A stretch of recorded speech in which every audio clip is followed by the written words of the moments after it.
curated by the New York musician Zisel Slipovich.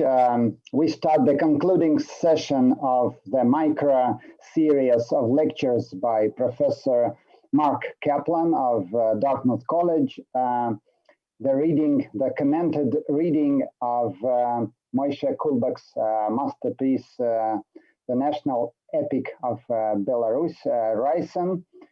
And without further ado, I am passing the floor to Mark, please.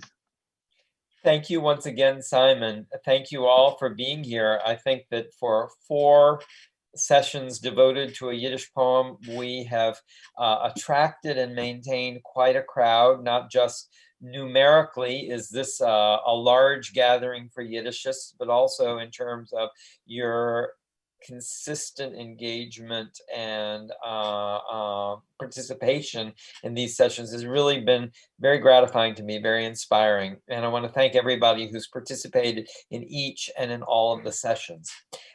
Thank you again to Simon for the opportunity to talk about one of my favorite works of Yiddish literature and one of the most distinctive and original poems in 20th century Yiddish modernism.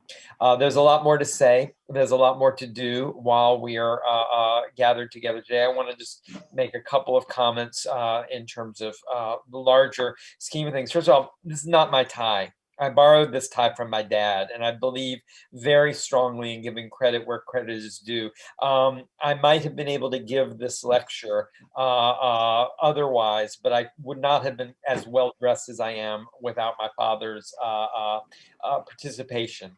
I still need to be dressed by people. So thank you for that. Also, last time we ended the session 2 minutes early.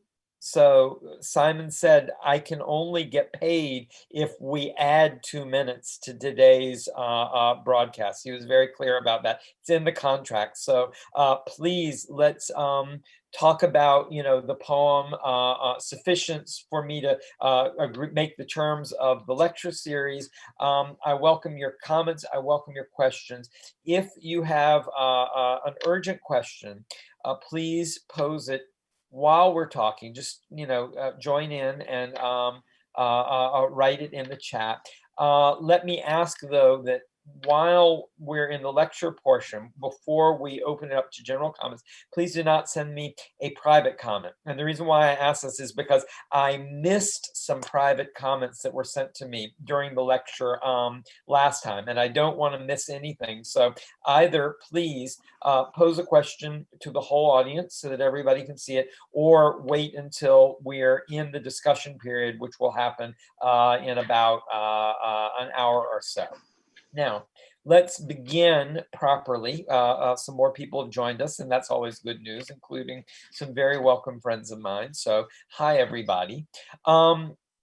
We began our sessions, what was it, 3 weeks ago? This is the 4th session. So 3 weeks ago, we began talking about the role of Belarus, of Leifsen in the development of modern Yiddish culture. We talked about some of the distinctive aspects of Belarusian and what we would call more generally Litvish culture. Litvish understood as a Yiddish designation that does not correspond directly to the geographical formations or even the linguistic formations that we understand among northern Ukraine, Belarus, Lithuania, Latvia, and so on. But nonetheless, we talked also about Kulbak's biography and how he is both the culmination of some very exciting literary developments over the course of the late 19th and early 20th century,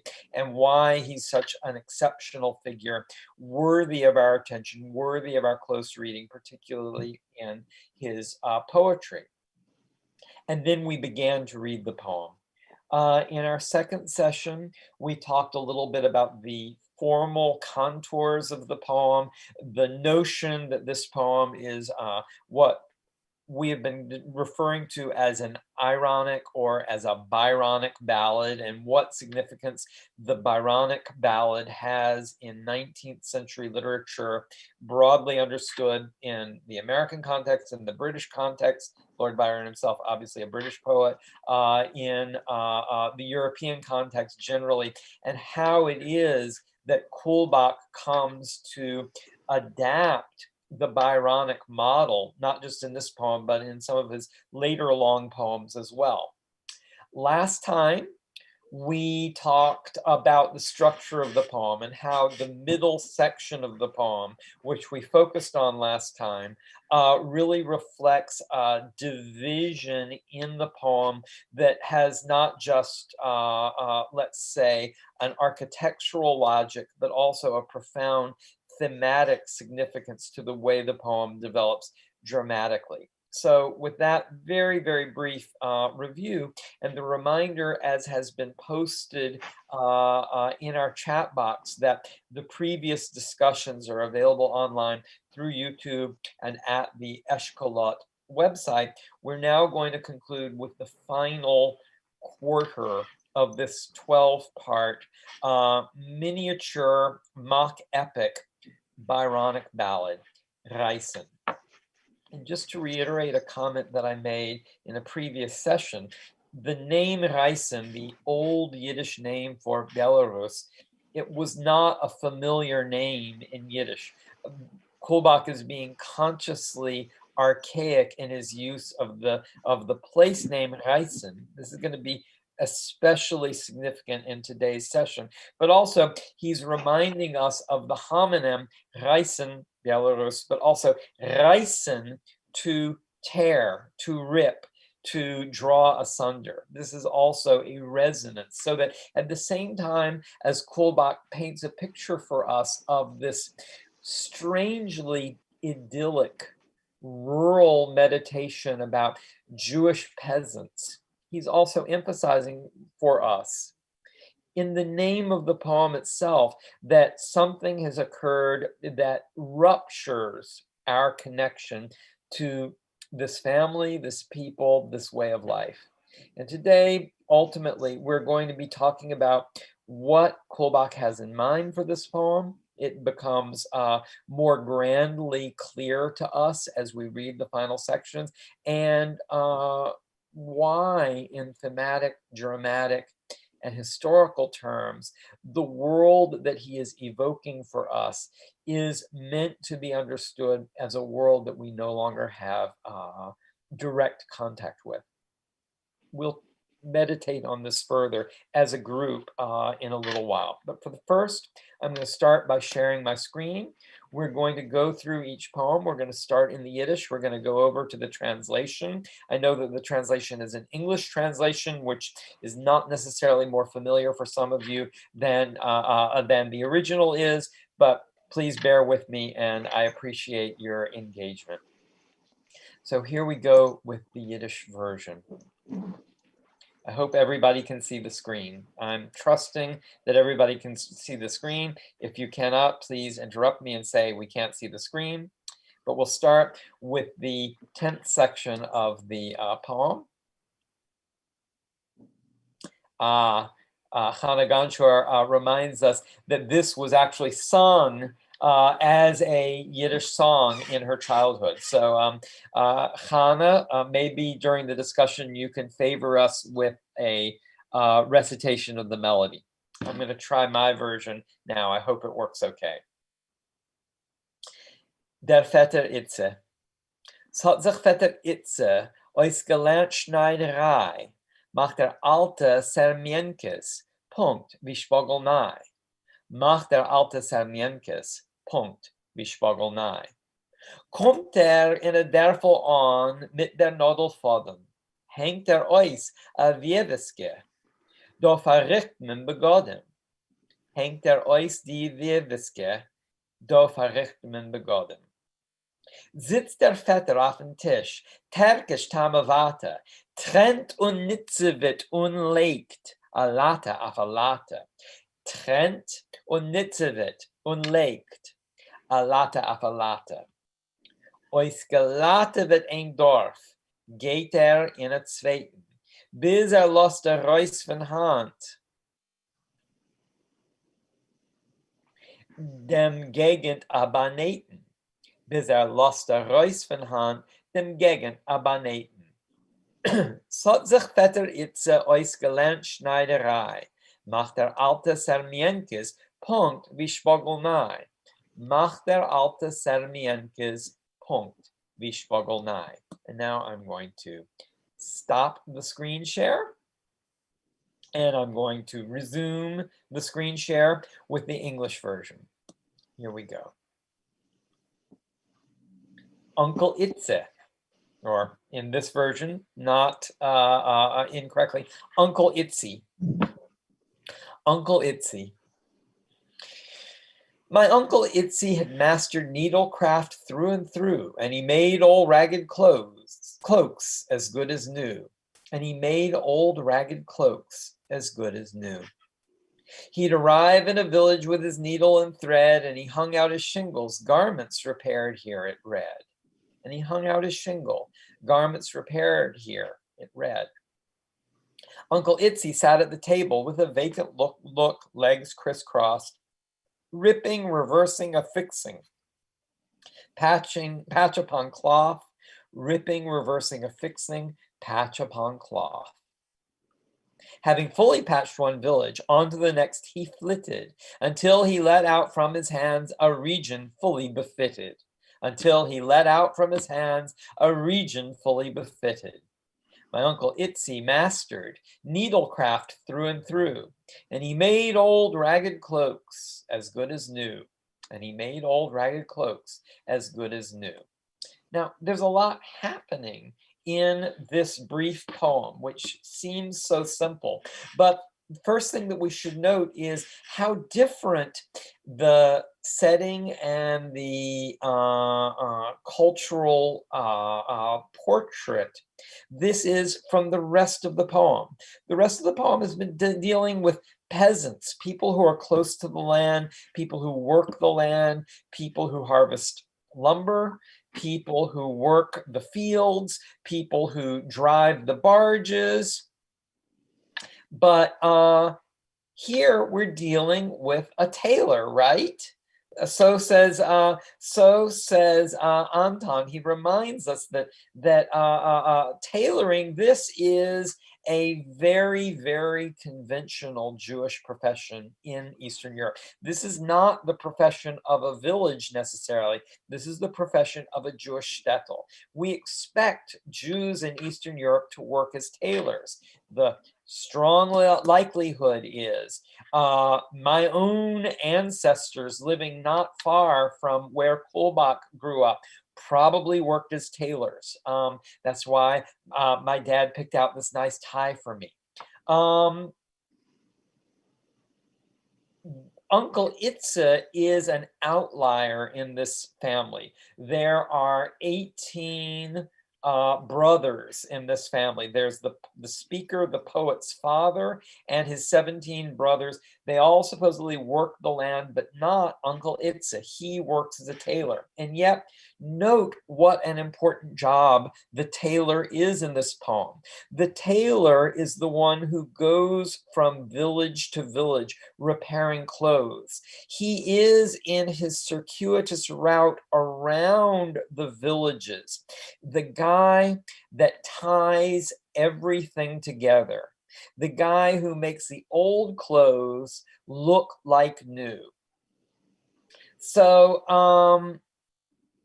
Yiddishkeit Los Angeles reminds us, was it this poem that you sang, Chana? There's another Fetter Etze that's also based on a poem by Kulbak. We'll have to resolve this in the discussion in a little while, in about an hour.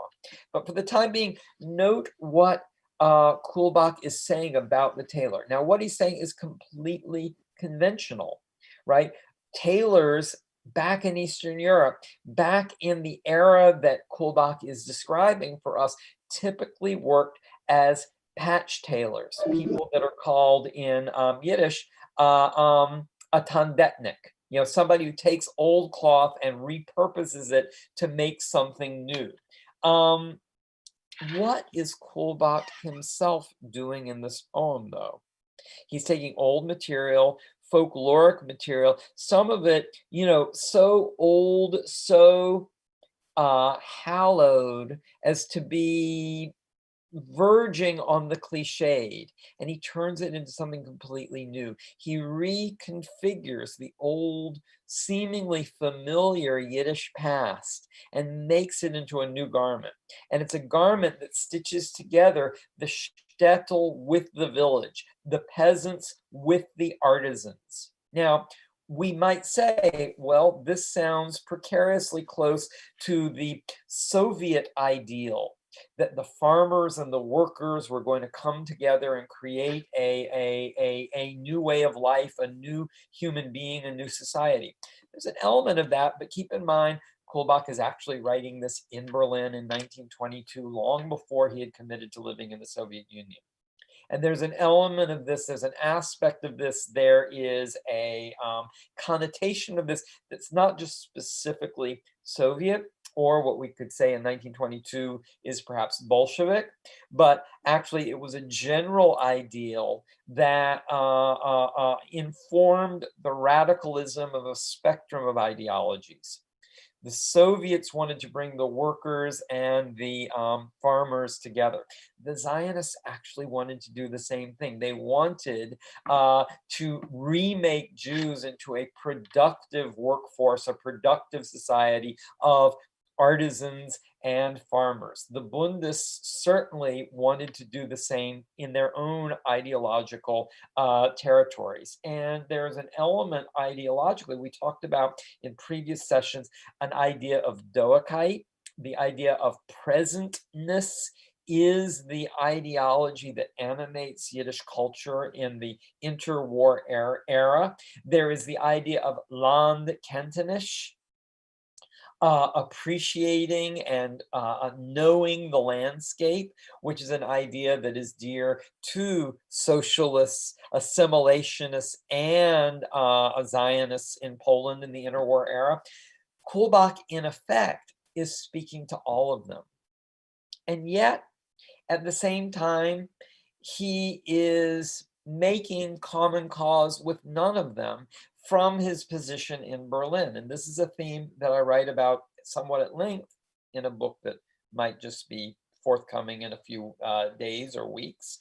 But the idea that for the Yiddish writer working in Berlin, there was this perception, oh, you've gone to Berlin, you want to escape the problems of Eastern Europe. Are you turning your back on us, brothers? Was an accusation that the Yiddish writers living in Berlin faced. There is a great longing. There is a great, not just nostalgia, but a great pathos to the idea. You think that I am immersing myself in this completely modern metropolis, so cut off from the way of life that I knew in Eastern Europe. It's true. But here in Berlin, what I want most of all is to get back to Eastern Europe. This is what the Yiddish writers, by and large, were saying in Berlin. The Hebrew writers felt a very different thing. Many of the Russian writers, not all of them, saw Berlin also as a way station further to the west to leave behind what the old Russia had become as the Soviet Union. But the Yiddish writers wanted to come back. And the pathos that animates this poem is the recognition that even if they come back, they're, to put this in colloquial terms, you can come back, but you can't come back all the way. You can return, but where you're returning to is not going to be the place that you left. And in that sense, this ballad is an elegy to the old, Eastern Europe. Let's hold these thoughts. Let's go back to the poem. I'm going to share the screen again.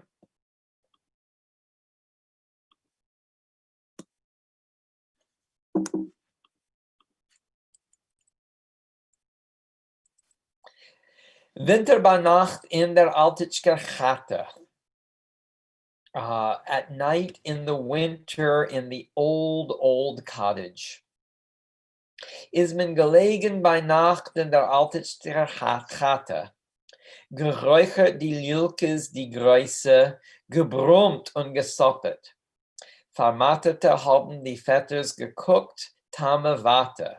In Schweiß is a Vetter gesessen beim Tisch und gechroppet. In Stiebel hat kaum a Lucina a Stille gebrennt. Dabei hat der Vetter Rachmil die Häusen verschobbet. A Schnee hat gekloppet in Fenster, a Wind hat geklappt in die Wand. Die Sasline hat sich in Euven und Wentel geschrobbet. Es hat sich der Seide gedreht auf dem Euven dem Häsen. Onkeuches das Hemd aufgeöffnet, in Angsten beschlagen. Der Wind auf dem Feld hat die Chwalies in niemand gestoßen. Die alte Beheme in Stahl hat nicht aufgehört klagen. Es sind die Vetters gelegen zu zwei in die Betten, getemmt mit die Zures zum Balken geguckt und geschwiegen. Der Seidenu hat sich gekehrt. Oh, der Seidenu hat sich gebeten. Avromchek, mein Kind, tue sung uns a treurige Nigen. Von heißen Gelege herab is Avrom der Vetter.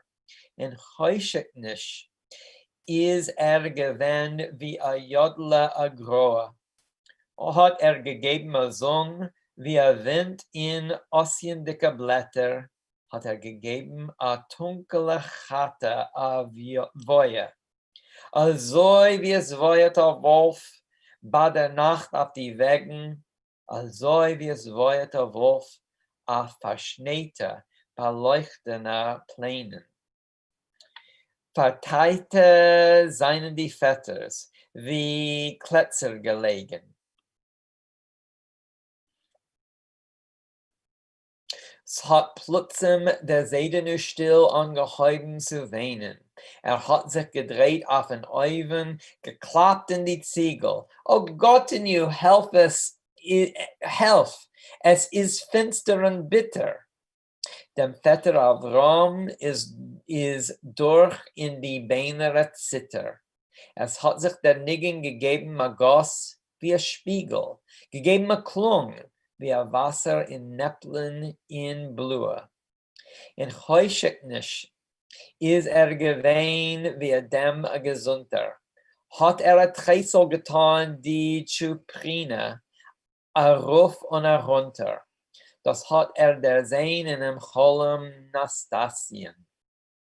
Hat sich weggestellt, Eis und gegeben a Ritsche. Also wie ein Auger, was bängt noch a Klatsche a Heise. A Sprung und a Heb sich getan mit die Hand in die Bockes. Als haben von Freude sich zerpintelt bei jedem die Augen. Und seinen die schlechte Gedanken so wie Sarakis, wie Grohe von dunkler Chate zerfliegen. Is a Reus in a Tänzel, a Sung und a Setz mit die Stiefel. A Brenn in der Luft wie a Flamme mit die heiße Schwarzapfeln. Als hat sich der Seide der Field, wie flieht mit dem Stiebel. Kriegt ergens heuch auf zerbrochene Stapeln. Zu Tumult von Nigen, gelähmt is der Vetter geblieben. In Skaverod hat schon geklärt die letzte Lucine. Der Seidenu hat sich zerschmeichelt, die Hände sich gerieben. Bremelai wusste genommen als Negine. Der Blut von Fartag ist rein in der warme Chate, verwickelt in Streu hat Bämer in Garten gefroren. Der Wind hat in Vierhäus gezuppt von a Pelzel die Watte. Die alte Beheme in Stahl ist an Schwiegen geworden. Okay, so I want to point out a couple of linguistic remarks that are rather significant, I hope. First, you'll note that the uncles, those of you who are reading along in Yiddish, the uncles are all sitting tamavata. They're sitting simply, plainly, without any kind of affect, without any kind of affectation. This is how the uncle Itza sat in the previous poem when he was rending and repairing garments. So there's a thematic link in the choice of language that Kulbak is using between the two poems. We haven't seen a great deal of that, so when it occurs, we can remark the significance on it. There's a couple of words that I find very interesting in this. For the most part, Kulbak is not drawing on the terms of Jewish ritual in this poem. We've noted two instances previously where there's a direct reference to Jewish ritual. When the uncles take to working in the fields, they go via mizmer. They go as if they were reciting a psalm, that the work they do early in the morning takes the place of early in the morning davening, even though the size of the family is large enough that they could constitute their own synagogue minyan if they wanted to. That's significant. The other moment in the poem where there's a reference to Jewish tradition, to Jewish ritual, it is referring to the grandmother as a bar minan, as one of the sanctified dead, someone over whom it is obligatory to handle the body as a kosher Jewish soul, to be buried properly with Jewish rites. That's another conspicuous intrusion of Jewish ritual. We're going to get one more in the poem, no spoiler alerts, but now I just want to point out two rather unusual Hebrew-derived words. They don't necessarily refer to ritual as such, but they have their own significance by the conspicuousness of their origin. One is referring to the darkness here as choshechnish, the darkness that was known in Egypt.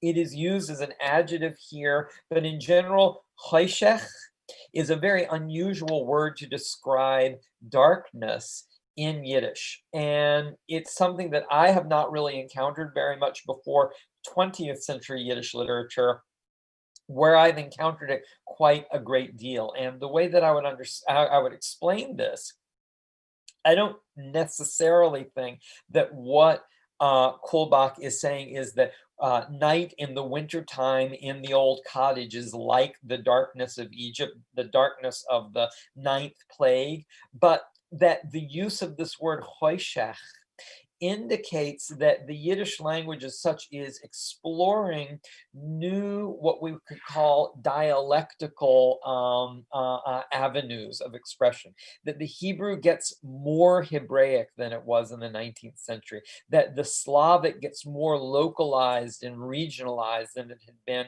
in the 19th century, and that words from other languages are used, if you'll forgive the expression, more promiscuously, that the intensity of the Hebrew component is used to offset the importation of a lot more new words into the Yiddish language. And finally, here in this poem, when the grandfather exclaims how good Uncle Avram sings, he says, "What a kol negina you have, what a voice for melody you have."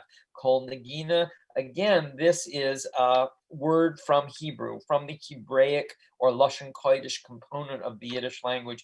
It is an unusual word. So all this by way of the Yiddish. We're going to turn to the translation now. Before we do, I'm going to stop the share and look at the so Anastasia is looking forward to my book. Anastasia, I am too, hopefully en route. So here we're all very, very interested in hearing Hannah sing the poem Der Vetter Itze. So this is something to look forward to later on. For now, let's look at the translation of the section that I just read for you, please. And here we go. Winter at night in the old hut. My stupefied uncles lay in the old hut and stared with exhaustion at night where they lay. Smoking big pipes, they murmured and panted. One sat at a table snoring and sweating. A last bit of torch on the wall was still burning. By its light, Uncle Rachmiel stitched up his trousers. Wind pounded the hut and snow lashed the window. The oven door scraped at the wall, and my grandpa twisted and turned on the oven. He was weak and enveloped in fear, his nightshirt unbuttoned. The wind on the meadow stirred up the waves of the Nieman. The old cow in the barn kept up her incessant complaining. The uncles by twos lay in their beds. They turned their dull faces and gazed at the rafters in silence. My grandfather, twisting and turning, begged his son, Avrom, my child, won't you give us a sad song? Then Avrom crawled from his warm bed. There in the dark, he was gray as a fir tree and sang like the wind stirring the leaves in the autumn. Then howled in the dark as a wolf does, at night on the roads as a wolf might. Howl in a snow-dazzled plain, like logs my uncles lay huddled, as my grandfather beat at the oven and wept, "Oh Lord, help us. Life is dark. Life is bitter." Through Avrom's strong frame passed a shudder, and his song gave a spurt like a mirror. Like a lake in blue fog, it resounded. And he was as dark as an oak and as sturdy. He threw his hair back and put himself in position like a stallion that yearns for a hot mare. For in a dream he had seen the young Gentile Nastasia. Then he danced with his hands on his hips and he kindled a gleam of delight in the eyes of the watchers, till the griefs in the hut fled like gray magpies. Avrom danced and he sang and he stamped with his great boots. His eyes glowed, the air scorched. He was aflame, he was fire, till my grandfather felt that he and the hut were both flying, that he was creeping up high on a broken runged ladder.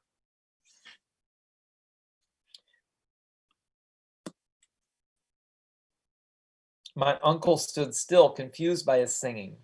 The last bit of torch flickered out in its socket. Grandpa smiled, rubbed his hands, and said, "Avrom, where'd you get such a voice?" The blue dawn light crept into the hut. The trees in the garden, wound round with straw, were still freezing. The wind in the cart shed plucked wool from a sheepskin. The old cow in the barn lapsed at last into silence. So there's a lot going on here. Let's talk a little bit about what we see, what we read, what we hear, what we feel. Winter at night in the old hut. Everybody, this is a never-ending night, and yet what we realize by the time we get to the poem, it is the darkness just before the dawn. Let me take a look at the chat just a second. Hannah notes that the sound of the poem, especially in the original, is just so musical, and this is one of the great gifts that Kulbak has as a poet, that his words are like music. This is what we want of all poetry generally, but Kulbak has an exceptional gift for, in particular, the assonance of the Yiddish language. Its ability to build on vowel sounds, not just in rhyme, but to create a music out of the Yiddish language. There is a silence and a stupefaction in the scene. Uncle Rachmiel is knitting a garment. The grandpa is trying to sleep. People are too tired for words after a long day in the fields. And to break this desolation, to cut the sounds of the wind screaming across the waters, the cows shivering in their stalls. The grandfather says to Avrom, "Won't you sing us a sad song?" Now, we might think in biblical terms of Saul asking King David to sing a psalm to him. But we notice in particular, Avrom has been a really, really important figure in this poem. He's the most significant dramatic figure, perhaps other than the grandfather himself. And although it's not expressed explicitly, this poem gives voice to the tensions that are undercutting and overriding the poem as a whole. We don't quite know what song Avram is singing, although I'm going to make a suggestion in a second. But we know that his voice is very beautiful and it speaks to the longings of the night. The grandfather weeps in response to the beauty of Avram's song. And he says, "Oh Lord, help us. Life is dark, life is bitter." And Avram shudders at this moment. Now we know Avram is the uncle who is pursuing a romantic relationship with Nastasia, the non-Jewish woman. Here, her status as a young Gentile is evoked explicitly in our poem, which might be a sanitized version made acceptable for a Soviet readership. It's only referring to Nastasia by name, and that's sufficient to indicate that we're dealing with a non-Jewish peasant woman. But where the grandfather sees darkness and bitterness, Avram sees Nastasia. And we can comment on the possibility that whether consciously the grandfather knows what he's saying or unconsciously the seed is planted in Avram's heart while he is singing. The source of the grandfather's bitterness is the subject of Avram's longing, Nastasia herself. Let's see what's happening in chat. Yes, so Die Goya is in the original version. In the Soviet edition that we're consulting, they take that politically incorrect term out. I don't know if it hurts the poem that this word is missing, but we know already that we're dealing with a non-Jewish woman when Avram evokes Nastasia. A gleam of delight in the eyes of the watchers till the griefs in the hut fled like gray magpies. This is the power of Avram's song. This is the power that the poem either replicates for us or calls attention to its unavailability to us. We might think, sitting in Yiddish Belarus, that our connection to the land is fulfilled in the poet's song. We might think writing this poem in Berlin or publishing this poem in New York that our longing is intensified by noting the unavailability of the world around us, by the disconnection of the imagery of the poem from our day-to-day life in a different dispensation entirely.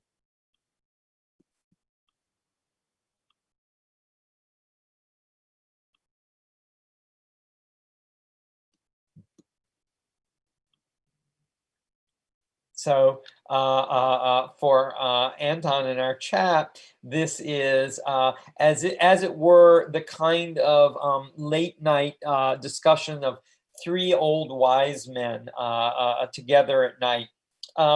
There are, three or four characters that are invoked here, but the subject matter of this song is certainly not the old words of Torah that we might have imagined in the house of study in a shtetl. It is a Slavic song addressed to Nastasia, a Slavic love interest. The song is encoding the dissipation of this old world at the moment when it is in dialogue with that world. My uncle stood still, confused by his singing. The last bit of torch flickered out in its socket. The grandpa smiled. Avram, where do you get such a voice? And the dawn light begins to shine through the window. Heaven only knows how early in the morning this is when they're singing, but soon enough it's going to be time to get off the oven, get out of bed, get dressed, and go back to the fields. We can ask ourselves, does the grandpa know what he's saying? Is he adding to Avram's distress? consciously or unconsciously. But the old cow in the barn lapses into silence with the appearance of the dawn. It is the beginning of a new day. We don't yet know what that day will bring. But what's about to happen in the poem is one of the most important sections of the poem as a whole. Let me see what I can do by way of an after-the-fact effort at poor justice to Kulbak's magnificent words. I'm going to share the screen again.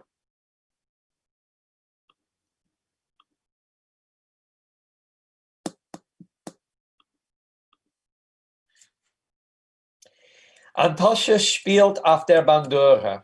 Now, this poem, I'm going to depart from my usual practice. I usually speak a standard Yiddish, which is an academic Yiddish. It's a Yiddish that was developed primarily, not exclusively, but in large part in Vilna in the 1920s. It's the standard that all of us try to teach when we teach Yiddish. But for this poem, I think it's necessary to try to imitate, however poorly, an actual Lithuanian Yiddish dialect.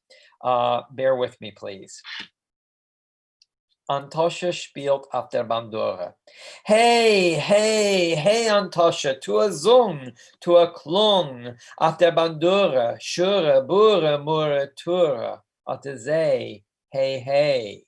Zu gewein der Krever Dukas, weiß wie Schnee, hat kinderlich im Palaz Techter zwei, Nor beim Dukas bei die Pferd hat gedient Dimitrik Skarulia mit Nomen Schalapai. Hey, hey, hey, Antosche, tu a Zung, tu a Klung auf der Bandura, Schure, Bure, Mure, Ture. Otte See, hey, hey, es ist gekommen, wesne Zeit. Brennt der Bäum die neue Zweigelach. Brengt die Schwalb das Schwelbele. Brengt die Zeig heim die Zeigelach. Und die Kuh das Kälbele. Es ist gekommen, wesne Zeit. Par die Techterlich die zwei. Brengen sie heim zum Dukas. In einem Fahrtag. Zu bei Struckes. Weh, weh, weh. Hey, hey, hey, Antosche, tu a Zung, tu a Klung auf der Bandura, Schure, Bure, Mure, Ture, Otte See, hey, hey. Chab der Dukas sich zum Schwert, heißt der Dukas spannen Pferd, und von Krebe bis Magier, und von Jettel bis Damir, Jogen Reiter und Karetten, Laufen Laper und Stapetten, Sis in Ergets nit gewein, nit zu sehen, dem Retzeach Schalapai. Hey, hey, hey, Antosche, tu a Zung, tu a Klung auf der Bandura, Schure, Bure, Mure, Ture, Otte See, hey, hey, in die Wälder von Krivitsch, weint der Gaslen Schalapai, und der alte Krever Dukas, weiß wie Schnee, fort allein über die Plänen, in dem ritterlichen Pracht, und klingt mit die Kleseien in der Nacht. Hey, hey, hey, Antosche, tu a Zung, tu a Klung auf der Bandura, Schure, Bure, Mure, Ture, Otte See, hey, hey.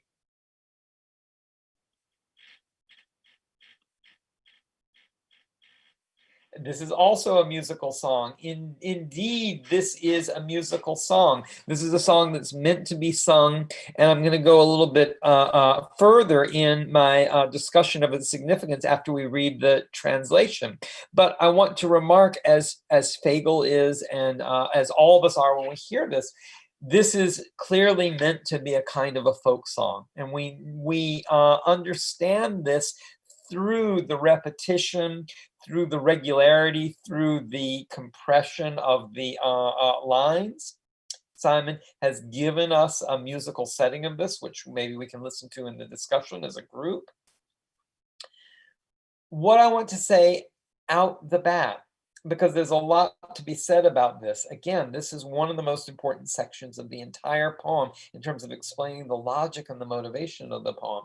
But note, if you will, how far we have gone from the world of literary lyric poetry here. We are replicating the world of folk song in what is otherwise, in certain respects, a very modern and even a modernist poem.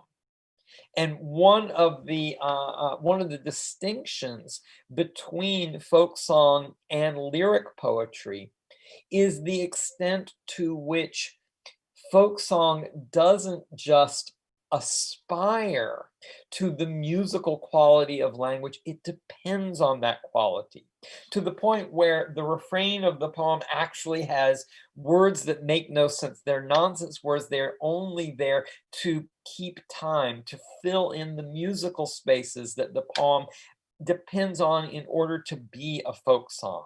So at the same time that Kulbak is knitting together the world of lyric poetry, the world of the Byronic ballad, with the world of folk song, he is demonstrating for us how precarious this is for the use of language as literature and as the communication of information. There is, in a musical sense, very little that distinguishes the very significant thematic place names that are referenced in this poem from the shura, bura, mura, tura that have no linguistic significance except as sounds that replicate the rhythm and the rhyme of the folk song itself. Let's take a look now at the English translation. Sharing my screen.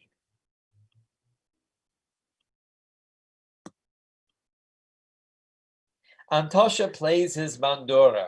Hey, hey, hey. Hey, Antosha, raise your voice. Make some noise on the bandura. Shura, bura, mura, tura. Just that way. Hey, hey. Once there lived the Duke of Krivia, as white as snow, as white as snow. He had children in his palace, daughters too. But at the duke's in his stable served young Dimitri Skarulia, who was known as the Rapscallion. Hey, hey, hey, hey, Antosha, raise your voice, make some noise on the bandura, shura, bura, mura, tura. Just that way. Hey, hey, hey. And the springtime came a springing on the trees, new branches bringing. The swallow nestled with her fledgling, the goat took home her kitty offspring, and the cow her little calf, and the springtime came a springing for the daughters, for those two. To the Duke they came home bringing in their aprons their misbegotten, alas, alas, alack-a-day. So the Duke took his sword, and the Duke bade horses harnessed from the Kreve to Magir, from Jitalava to Damir. The knights in chariots gave chase, and the footmen and couriers ran, and nowhere was there to be seen that dread bandit, the Rapscallion. Hey, hey, hey. Hey, Antosha, raise your voice, make some noise on your bandura, shura, bura, mura, tura, just that way. Hey, hey. In the forests of Krivici dwells the brigand, the Rapscallion, and the aged Duke of Krivia, as white as snow, rides alone upon the plains in his knightly coat of armor, and his weapon goes on rattling through the night, Hey, hey, hey. Hey, Antosha, raise your voice, make some noise on your bandura, shura, bura, mura, tura, just that way. Hey, hey. I want to suggest, even though this is credited to Antosha, which is the same name as Nastasia's peasant father, that this, or a version of this, is the song that Avram himself is singing in the Chata. Antosha plays his bandura, a folk song. Once there lived the Duke of Krivia. He had children in his palace, daughters too. But at the duke's in his stable served young Dimitri Skarulia, who is known as the Rapscallion. I want to suggest that essentially what the Rapscallion Skarulia has done has been nothing less than to violate the daughters of the duke. And this is what causes the epic battle joined in this folk song, evoked in this folk song. The Duke took to his sword, and the Duke bade horses harness from Kreva to Majir, from Jatalava to Damir. Well, these are place names that have relatively little significance to Jews in Eastern Europe, but they have a whole lot of significance to Eastern European history more broadly understood, and specifically to Belarusian history. These are the place names that they're villages in the 19th and 20th century. They are of quintessential, they're of foundational historical importance to Belarus. And I've learned all this both from reading the scholarship and from participating in reading groups of this poem with my friend and colleague Mikhail Krutikov at the University of Michigan. He's written about the resonances of this section of the poem to Belarusian history. And essentially, these villages are the place names that evoke not just the origins of a Belarusian ethnic identity, but the grand alliance that was created in the Middle Ages among Belarus, Lithuania, and Poland. The Polish-Lithuanian Commonwealth was created in these villages. It would be like setting a poem in the United States in Lexington and Concord. You know, these are the foundational sites of Belarusian nationhood.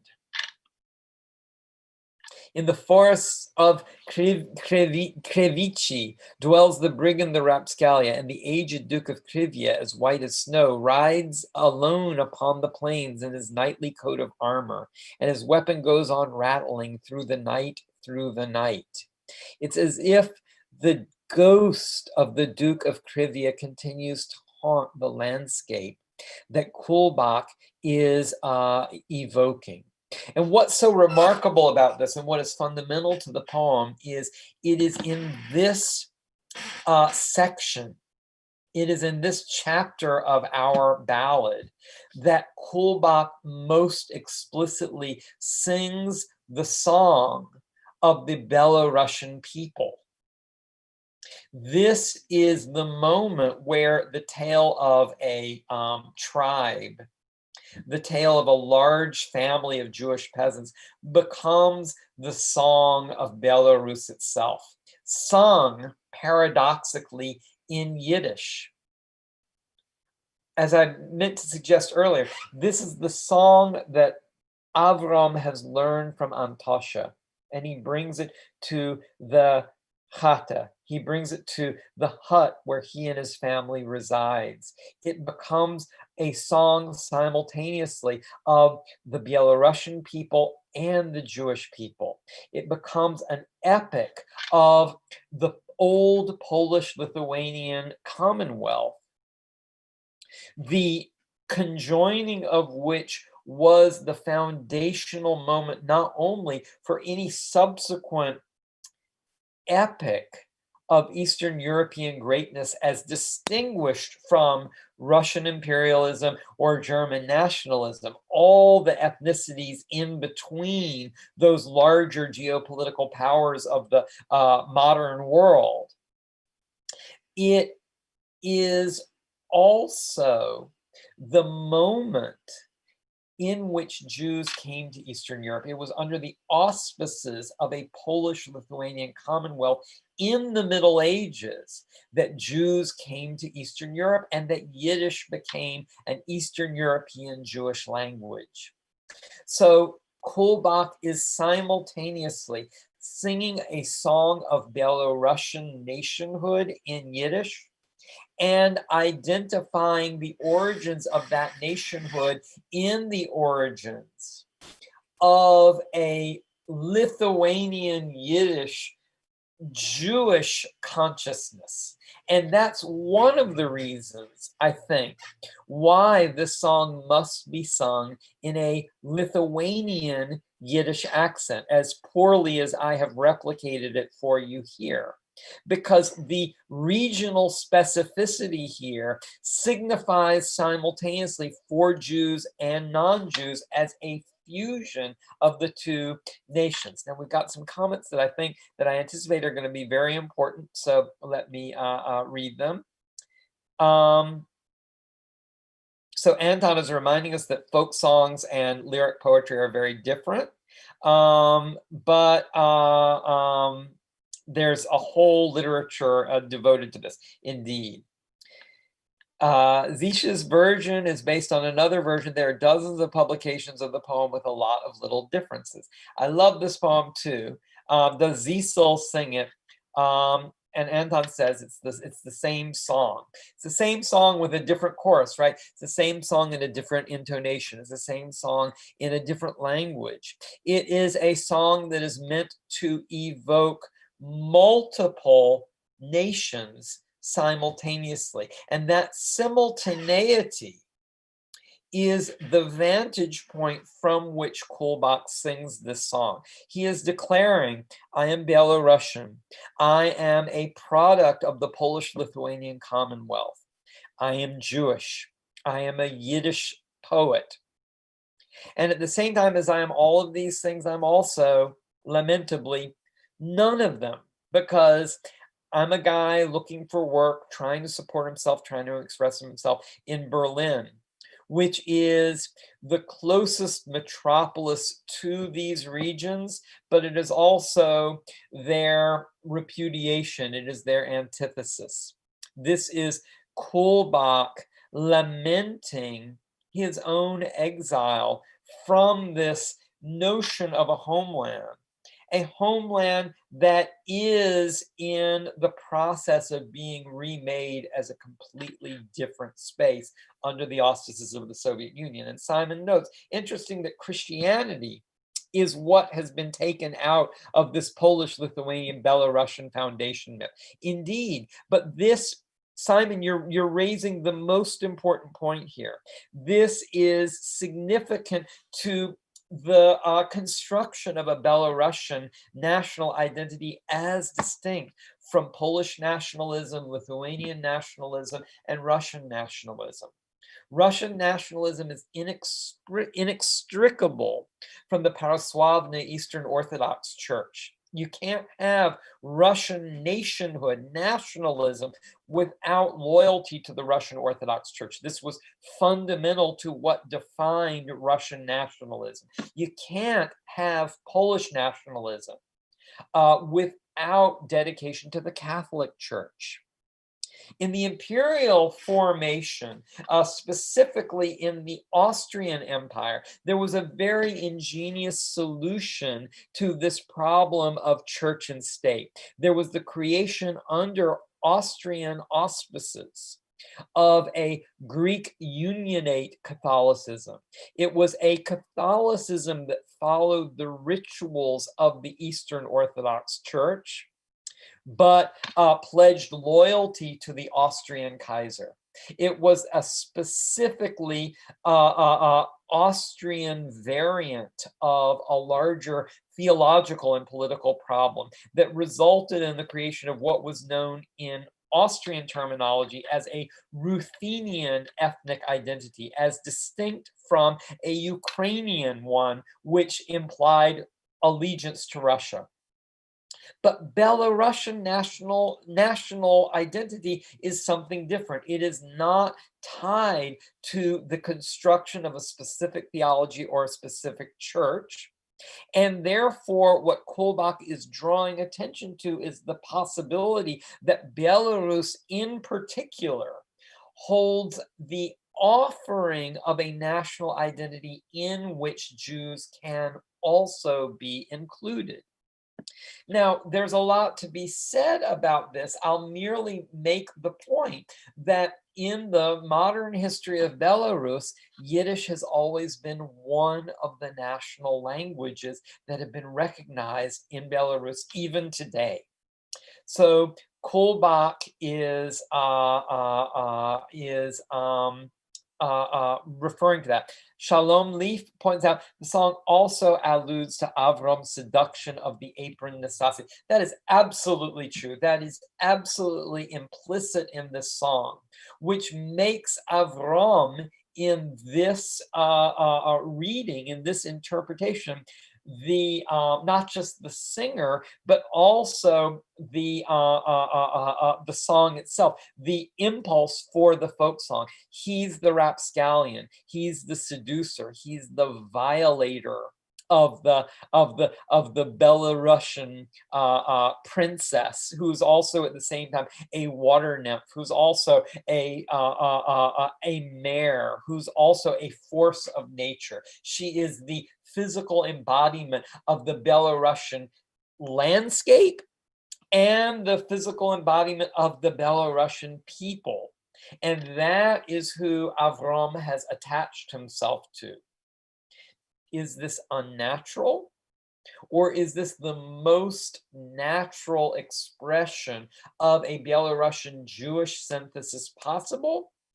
I want to suggest that Kulbak gives us enough space to leave our own interpretation open as to whether this is an idealization of Jewish Belarusian symbiosis, or if this is the poem that chronicles, as ballad forms always do, the dissolution of this symbiotic culture.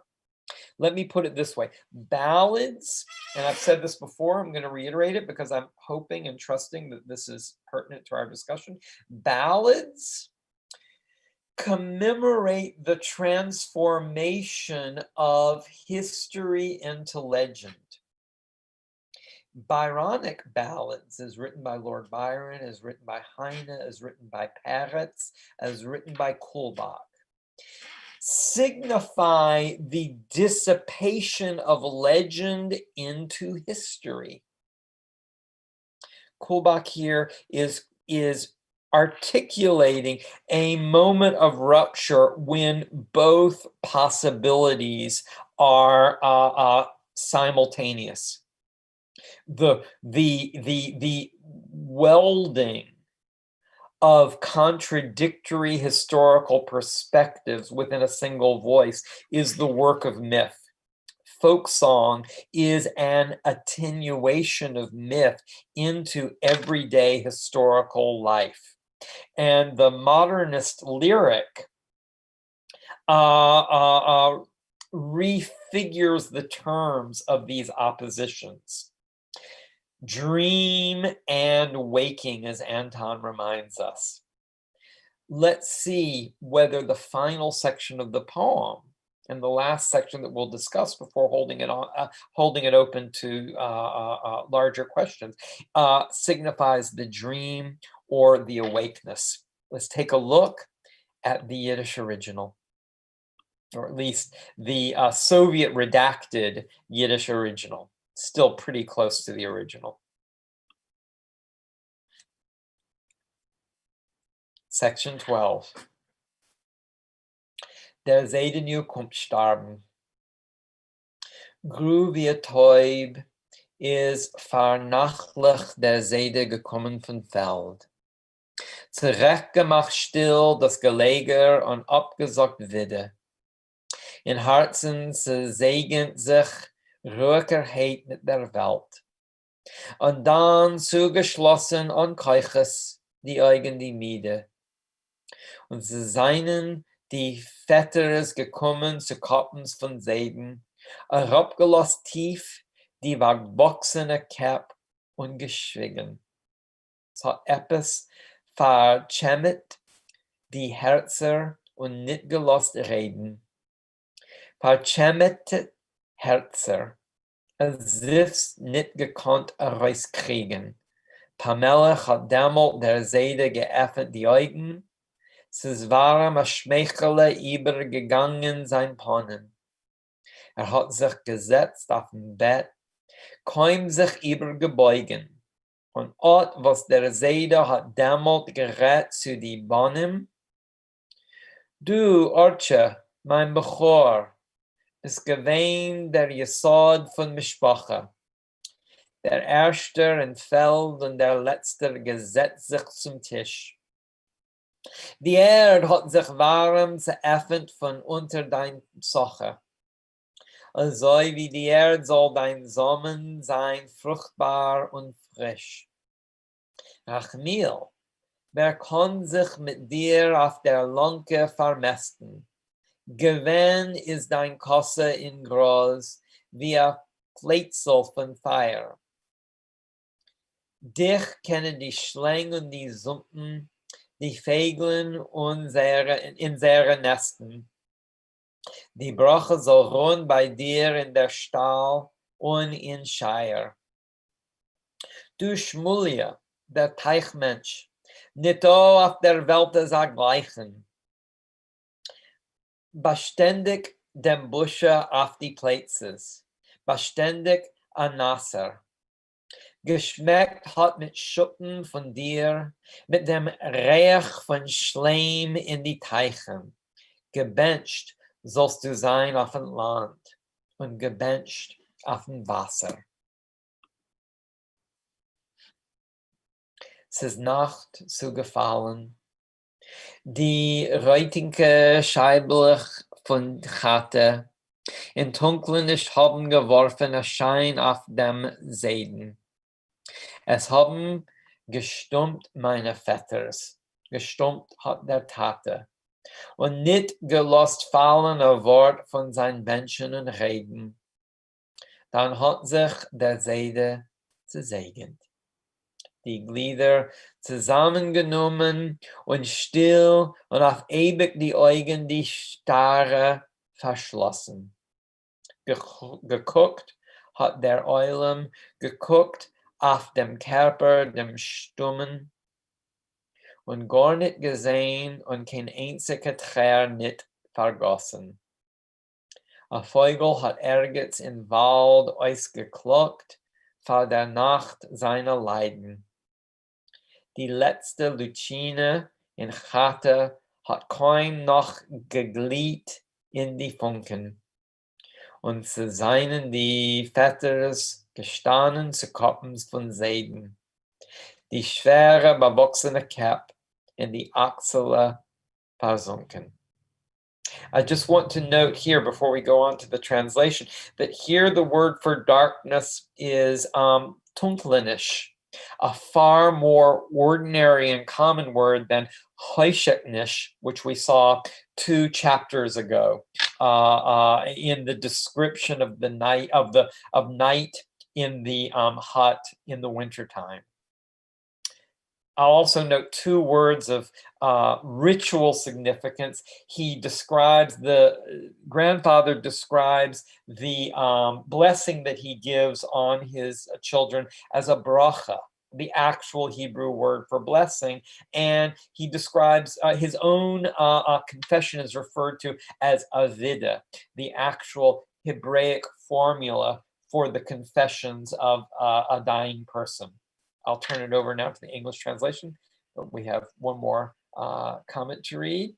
Hannah remarks that this is Jacob's blessing to his sons. There is a strong element of that in this poem, and I'm going to speak to that at a little greater length in a second. But first, let's read the English language version, because it also reminds us of another patriarch's departure from his spiritual children. Let's see what's happening in the English translation now.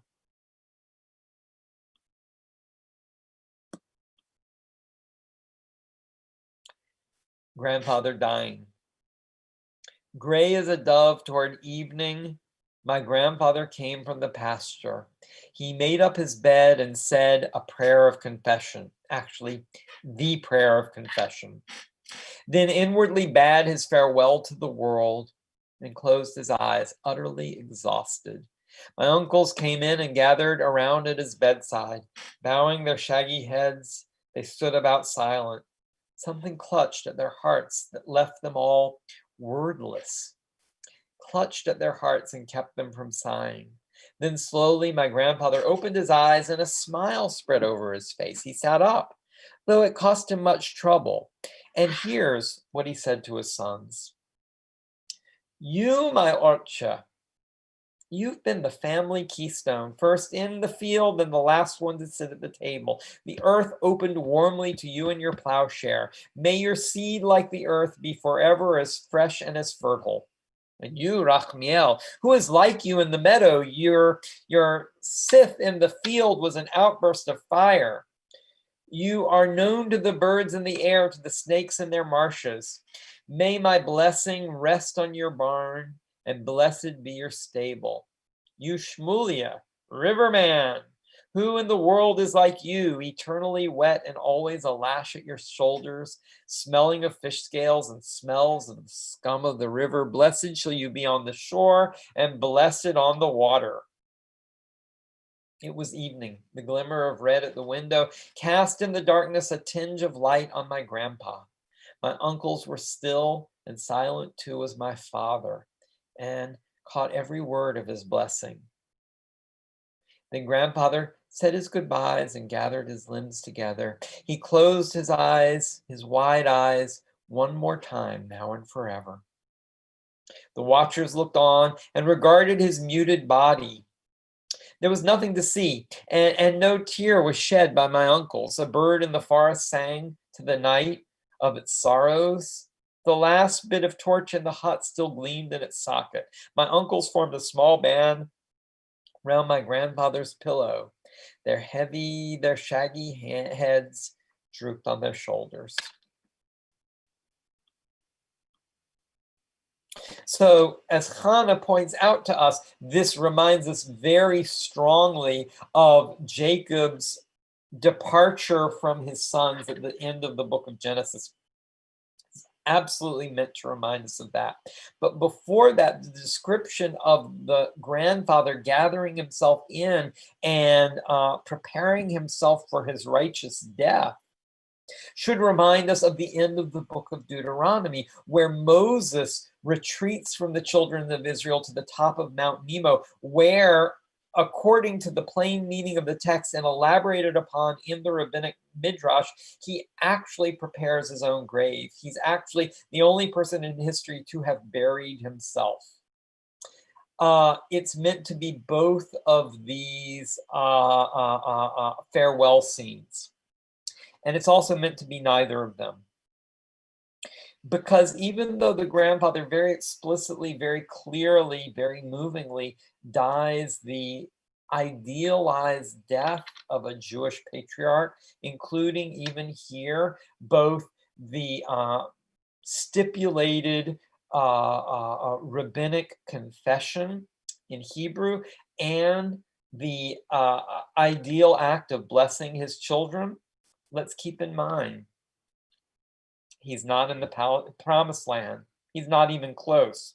And he's not wishing his children to return to that Zion, but to make their Zion, to make their homeland where they are right now. This is, if you will, a Bundist, a patriarch.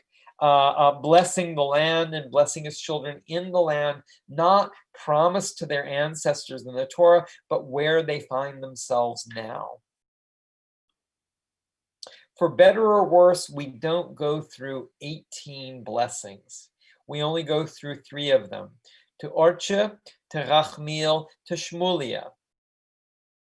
Nothing said about Itzik the tailor, nothing said about Avram, who's going out with the Gentile girl, with Nastasia, nothing about the poet's own father. We don't know what their blessings are, what they would be, how they connect to the broader project of the poem. They're not included in our survey.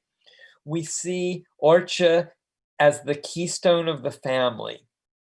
We see Rachmiel as the master of the meadows. We see Shmulia as the man of the rivers. We see all the attributes of a Belarusian family, of a tribe of Jewish peasants being united in these 3 brachas. But we don't know about the 15 other children. We don't know about the diversity of Jewish life that is going to follow the grandfather's blessing. We know only the silence of the uncles in their reception of his blessing, the absence of words, the absence of tears. It is in that silence that Kulbak concludes this poem. Now, according to Simon, we have about 15 minutes of more general discussion. There's a lot to think about. There's a lot to meditate upon this poem. I hope that I've conveyed to you some of the power of the poem and some of the potentials for further elaboration on its significance. But for now, let me open it up to chat. If people would like to be unmuted and speak their comments to the whole group, I think that that would be a very appropriate thing to do. If you'd like to write your comments into chat, I'll read them. They'll be on the recording that way. But I welcome your comments, your critiques, your corrections, and your reactions to this really magnificent poem. Thank you all.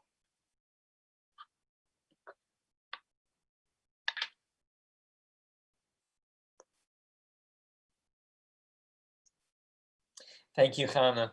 Hannah, can you sing the song for us now?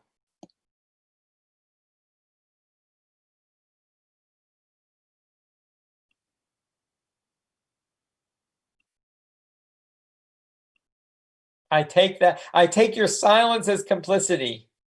So Yiddishkeit Los Angeles has posted a YouTube link. Simon, is it, I'm happy to unmute you, Hannah.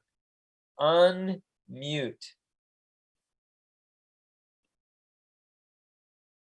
Okay, I think that Simon or one of the moderators, okay, we are unmuting. Just a sec. So Fagel says, was Bar Neden mentioned? No, it was Bar Minen. Bar Minen. I'll write that in transliteration here.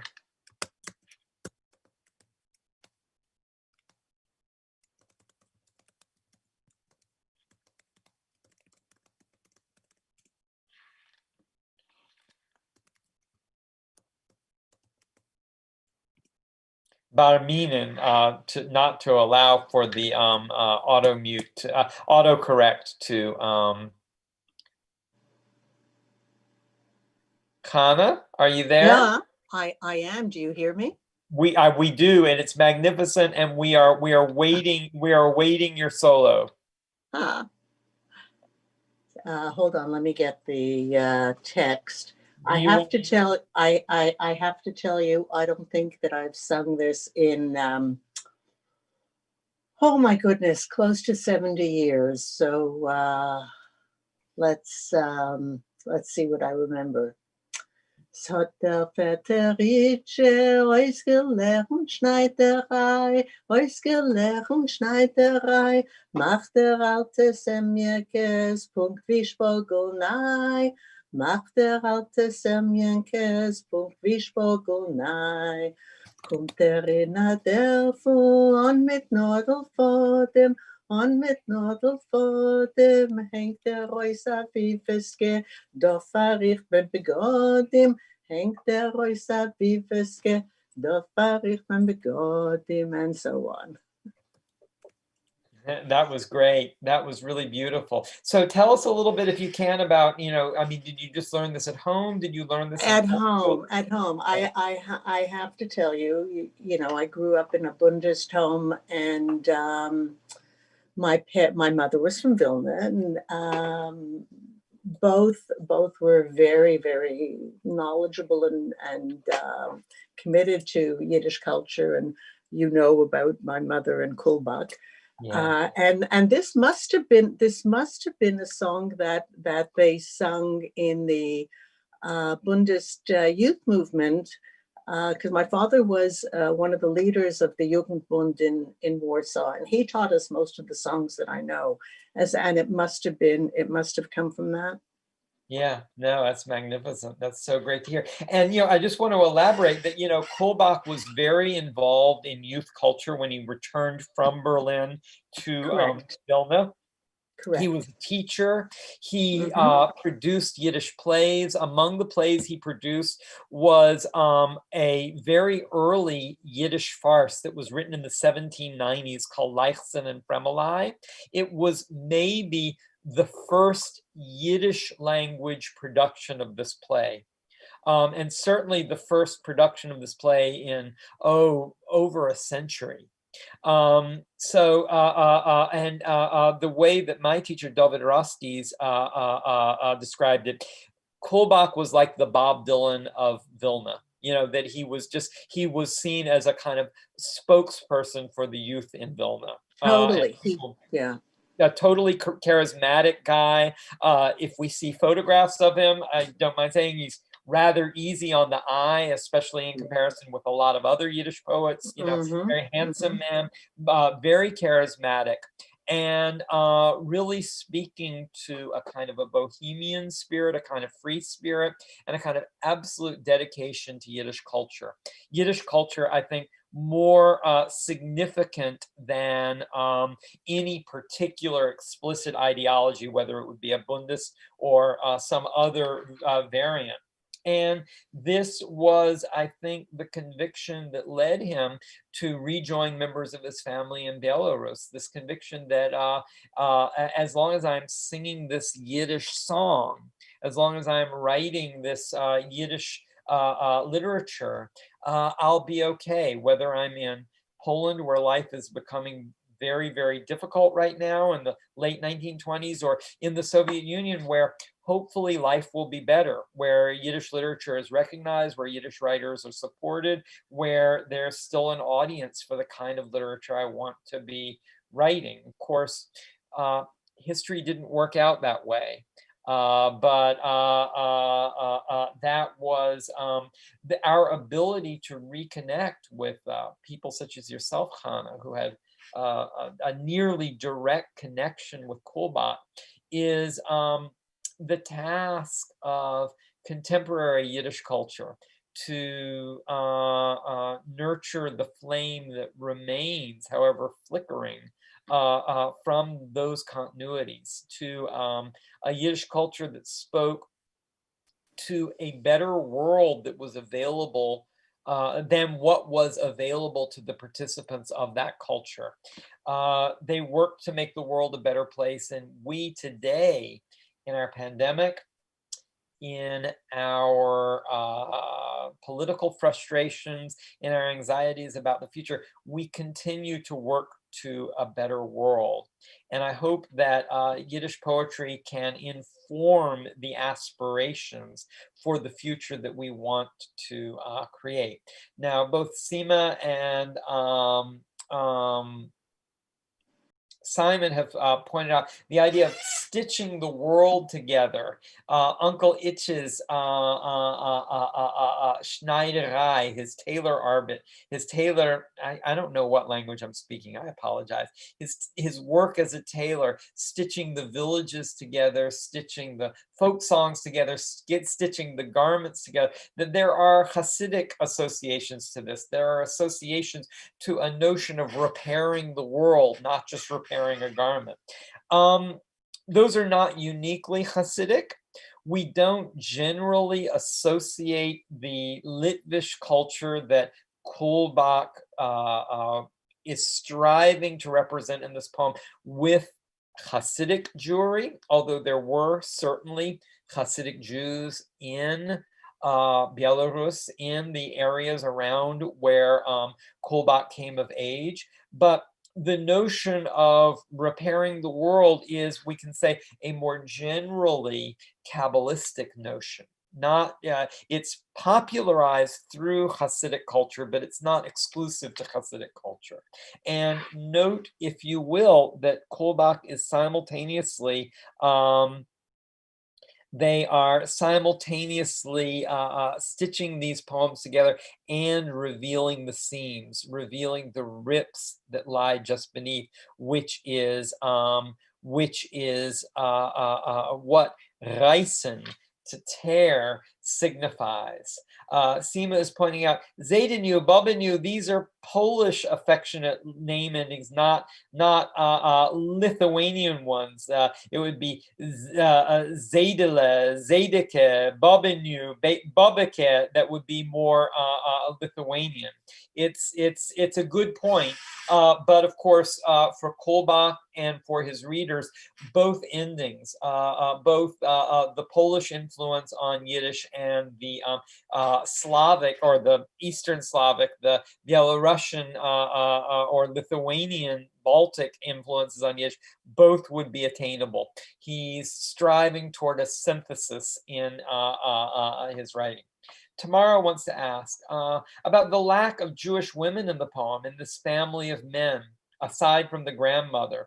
They must be there, at least in the form of the author's mother. What do we make of this lack of significant presence in the poem? The men together in the hut form a beautiful image, but the omission feels strong to me as well. Tamara, I think that's a very fundamental reading. It is a fundamental absence in this poem.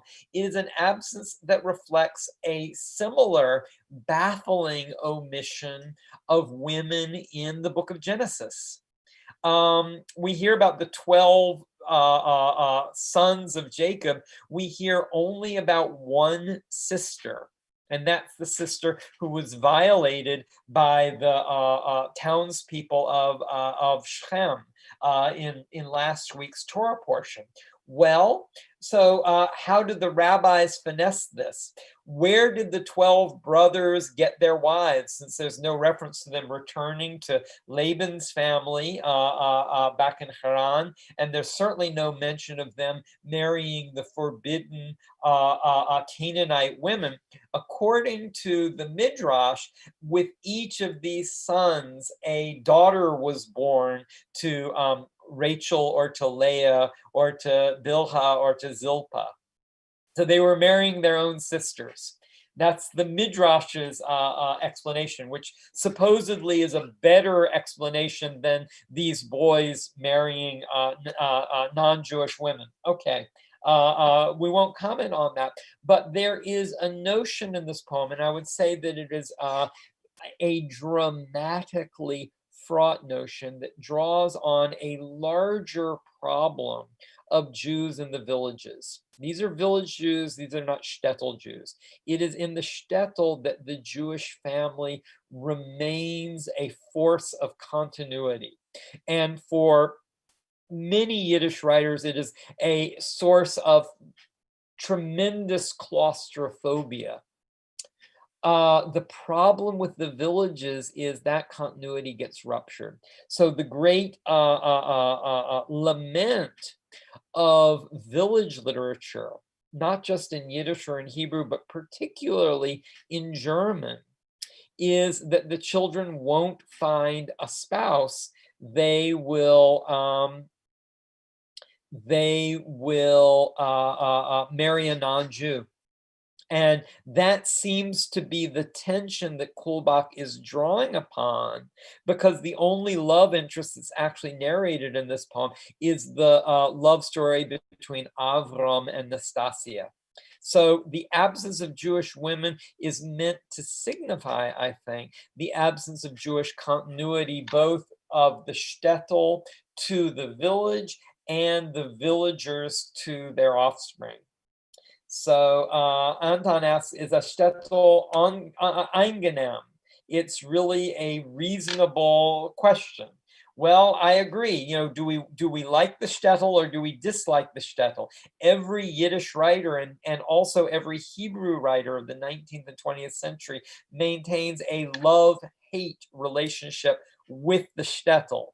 Kulbak here is offering a love story for the villages, but it is a love story very significantly that lacks that element that Tamara is pointing out. It lacks the element of a love story between Jewish men and Jewish women.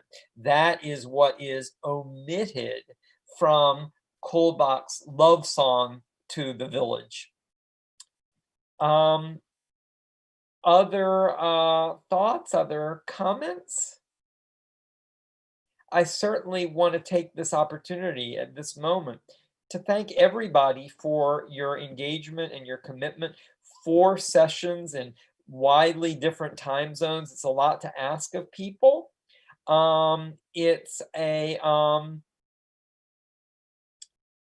a very rare opportunity for me to speak to such a large audience, particularly an international audience, about a subject that is so very, very dear to my heart. I thank you all.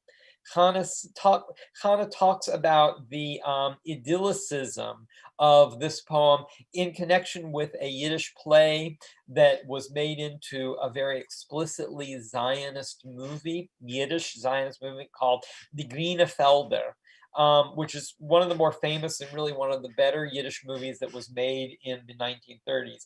Indeed, idyllicism is a fundamental point in the Yiddish literature of the 20s and 30s. It's not the only point, to be certain, but when it appears in the modernist literature of the 1920s and the 1930s, it is certain, as it is here, to call attention to its own absence, to the unavailability of the idyllic as a mode of experience.